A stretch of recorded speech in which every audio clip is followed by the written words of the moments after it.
اعوذ باللہ من الشیطان الرجیم، بسم اللہ الرحمن الرحیم۔ آج کی ہماری حدیث ترمذی سے روایت ہے۔ حدیث کا موضوع ہے طلباء کی وجہ سے رزق میں برکت۔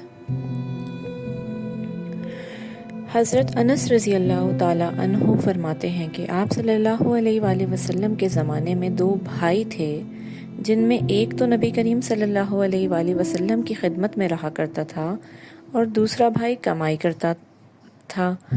چنانچہ ایک مرتبہ کمانے والے بھائی نے اپنے اس بھائی کی آپ صلی اللہ علیہ وآلہ وسلم سے شکایت کی۔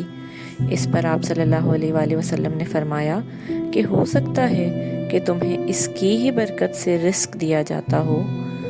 حدیث کا مفہوم اس طرح ہے کہ آپ صلی اللہ علیہ وآلہ وسلم نے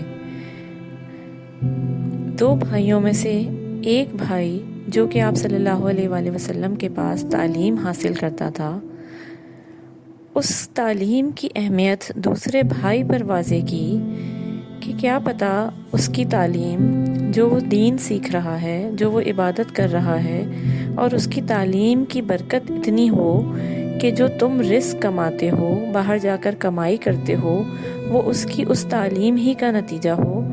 لہٰذا شکایت کرنے والے بھائی کو انہوں نے سمجھایا کہ یہ جو تمہیں رزق دیا جا رہا ہے، یہ تمہارے بھائی کی تعلیم کی برکت ہو سکتی ہے۔